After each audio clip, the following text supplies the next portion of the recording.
Episode 3 शुरू होता है और हेसु कहती है कि वो बस रास्ता भटक गई थी और वो उसे छोड़ दे। प्रिंस वांगसो कहते हैं कि मैं कैसे मान लूँ कि तुम नहीं जानती। वांग वुक वांगसो को हेसु को छोड़ने के लिए कहते हैं और हेसु से पूछते हैं कि क्या वो ठीक है। तभी हेसु उन्हें बताती है कि वहाँ और लोग हैं जंगल में मास्क पहने हुए और वो सभी मर चुके हैं। इधर क्राउन प्रिंस वांगसो को अपनी जगह रिचुअल में भेजने के लिए गिल्टी फील कर रहे थे। एस्ट्रोनॉमर उन्हें समझाने की कोशिश करते हैं कि इसमें उनकी कोई गलती नहीं थी, पर क्राउन प्रिंस को अपने भाई के लिए बुरा लग रहा था। जंगल में सो और वुक उस जगह जाते हैं जहां उन अटैकर्स को मारा गया था, पर वहां कोई नहीं था। सो को लगता है कि हेसु झूठ बोल रही है, पर वुक समझाता है कि यहाँ ज़रूर कोई असैसिन्स की गैंग थी जिनके लीडर ने अपने आदमियों को मार डाला और ये सब पहले से ही प्लान था। सो कहते हैं कि उनका आखिरी विटनेस भी मारा गया। वो कहते हैं कि वो हेसु को चोट नहीं लगने दे सकते थे और ये कि वो कोई और रास्ता निकाल लेंगे, पर पहले वांगसो को अपनी चोट का इलाज करवाना चाहिए। पर प्रिंस वांगसो वहाँ से गुस्से में चले जाते हैं। इधर पैलेस में क्वीन यू और प्रिंस यू अपना प्लान फेल होने पर बात कर रहे थे। क्वीन कहती है कि वांगसो ने मार्शल आर्ट सीखा है, शायद शिंजू के लोग उसे नहीं सिखाएंगे तो फिर उसने कहाँ से सीखा होगा। और वो समझ जाते हैं कि चोईजी मोंग और प्रिंस वांगसो के बीच कुछ खास रिश्ता है जो किसी को नहीं पता। क्वीन यू अपने बेटे से कहती है कि थ्रोन सिर्फ उसका है। सीन शिफ्ट होता है प्रिंस वांगसो की तरफ। उन्हें बहुत गहरी चोट लगी थी। तभी वहाँ प्रिंसेस योनवा आती है और उनके जख्मों पर मरहम लगाने लगती है। यहाँ हम समझ पाते हैं कि वो प्रिंस वांगसो को एक भाई से ज़्यादा मानती है। नेक्स्ट सीन में लेडी है हेसु को डांट रही थी क्योंकि उसे भी तलवार की वजह से चोट लगी थी। लेडी है पूछती है कि वो जंगल तक कैसे पहुंची। तभी पीछे से प्रिंस वुक उसे इशारा करते हैं और कि वो कुछ न बताए और हेसु झूठ बोल देती है कि वो गुम हो गई थी। फिर वो वहाँ से चली जाती है। उसकी नादानी देख प्रिंस वुक मुस्कुरा रहे थे। लेडी है उनसे माफ़ी मांगती है कि हेसु उन्हें बहुत परेशान करती है, पर प्रिंस वुक कहते हैं कि उन्हें हेसु बोझ नहीं लगती, बल्कि उसे देखकर उन्हें खुशी मिलती है। वो कहने लगते हैं कि इस पैलेस में हेसु एक ताज़ी हवा के झोंके की तरह है और वो इंतज़ार करते हैं कि वो उसे देख पाए। प्रिंस वुक की ये बातें सुनकर लेडी है इनसिक्योर महसूस कर रही थी, पर वो कुछ नहीं कहती। हेसु अपने कमरे की तरफ जा रही थी, तभी प्रिंस सो उसे रोक लेते हैं। चेरियोंग वहाँ से चली जाती है। वो हेसु को धमकाते हैं और याद करने को कहते हैं कि जो भी उसने जंगल में देखा। तभी वहाँ प्रिंस वुक आते हैं और हेसु को सो से छुड़वाते हैं। हेसु बताती है कि जो लीडर था उसने फर के कपड़े पहने हुए थे। सो और वुक दोनों को प्रिंस यू पर शक हो जाता है। वो दोनों हेसु को सब भूल जाने को कहते हैं, वरना उसकी जान खतरे में आ सकती है। वांगसो उससे उसकी नज़रों से दूर रहने को कहते हैं, पर हेसु उनसे बहस करने लगती है। वो उनसे बहुत गुस्सा थी और उससे रोना भी आ रहा था।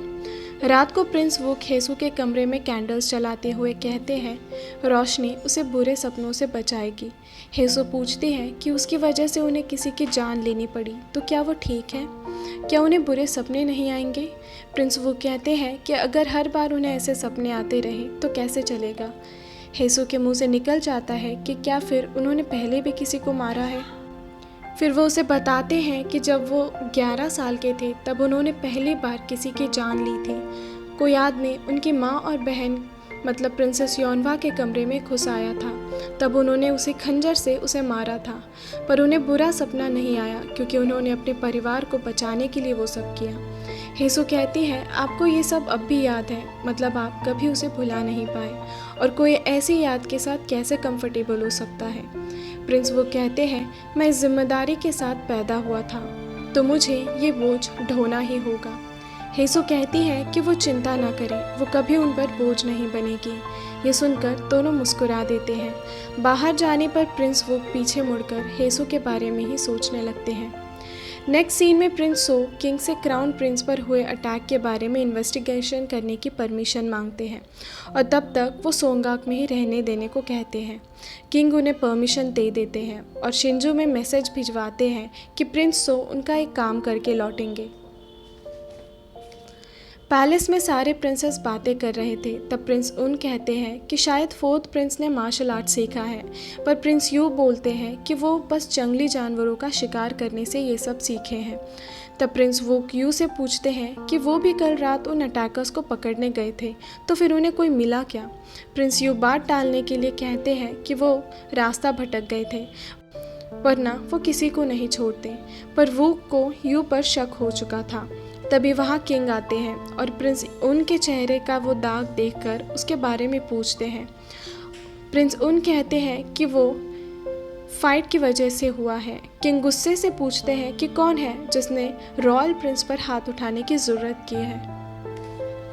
हेसू को पता चल जाता है कि किंग को उनकी फाइट के बारे में पता लग गया है और वो डर गई थी।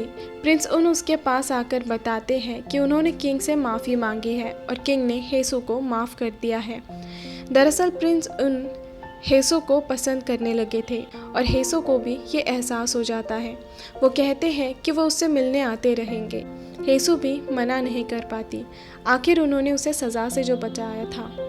इधर प्रिंस बेका और लेडी हे बैठे हुए थे। बेका एक इंस्ट्रूमेंट बजा रहे थे और लेडी हे से पुराने दिनों के बारे में बात कर रहे थे। उनकी बातों से ऐसा लग रहा था कि शायद बेका लेडी हे के लिए शादी से पहले कुछ फील करते थे और बाद में लेडी हे की शादी प्रिंस वोक से हो गई। नेक्स्ट सीन में जीमोंग, क्राउन प्रिंस और प्रिंस सो उन अटैकर्स की लाशों को ध्यान से चेक कर रहे थे कि कहीं उन्हें कोई सुराग मिल जाए।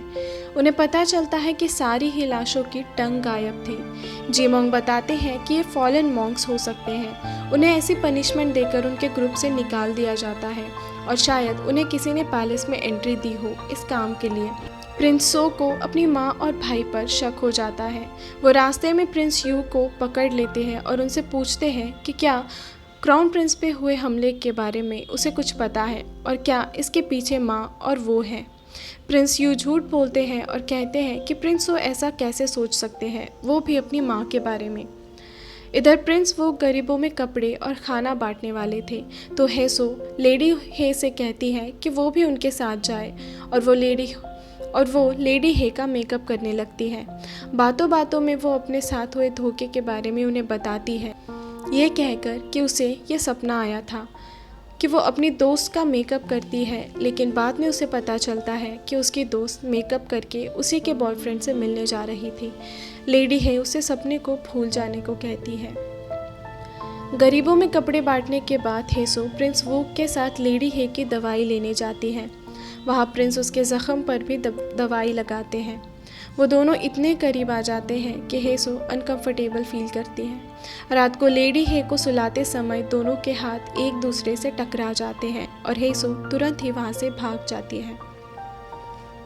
फिर हेसो एक जगह आती है जहाँ माएँ अपने बच्चों की हर गलती पर एक पत्थर एक जगह रखती थी, ताकि हर गलती के साथ वो पत्थर जमा होते जाए। वो भी एक पत्थर अपने स्ट्रक्चर पर रखती है और अपनी माँ से कहती है कि वो ठीक है, पर उसका दिल बहक रहा है। वो चाहे कितना भी रोके, लेकिन वो उसे नहीं रोक पा रही। रास्ते में जाते हुए उसे प्रिंस सो दिखाई देते हैं। वो बिना कुछ कहे चुपचाप चली जाती है। सुबह होते ही प्रिंस सो उन असैसिन के ठिकाने पर पहुंच जाते हैं। पहले तो वहां कोई नहीं होता, पर तभी अचानक अंदर से असैसिन उन पर हमला कर देते हैं। प्रिंस सो सबको मार देते हैं। आखिर में एक मॉन्क बाहर आता है जो बोल सकता था। वो पूछता है कि आप यहाँ क्या कर रहे हैं, क्या ये बात क्वीन यू को पता है। प्रिंस सो कहते हैं तुम क्वीन के लिए जिए हो तो अब क्वीन के लिए मर भी जाओ, और ये कहकर वो उसे मार देते हैं और उस जगह को आग लगा देते हैं। उसके बाद वहाँ पर जीमोंग और क्राउन प्रिंस पहुँचते हैं। उन्हें भी इस ठिकाने का पता लग चुका था, पर उन्हें ये नहीं पता था कि प्रिंस सो वहाँ पहले ही आ चुके थे। जब वो वहाँ पहुँचते हैं तो वहाँ आग लगी हुई थी, इसीलिए उनके हाथ कुछ भी नहीं लगता। रात को प्रिंस सो क्वीन यू के कमरे में जाते हैं। क्वीन कहती है उनकी हिम्मत कैसे हुई उनके कमरे में आने की। प्रिंस सो हंसते हैं और एपिसोड यहाँ ख़त्म हो जाता है। So that's it for the episode number 3 of the K drama Moon Lovers. मिलूंगी आपसे अगले एपिसोड में, तब तक के लिए goodbye and take care.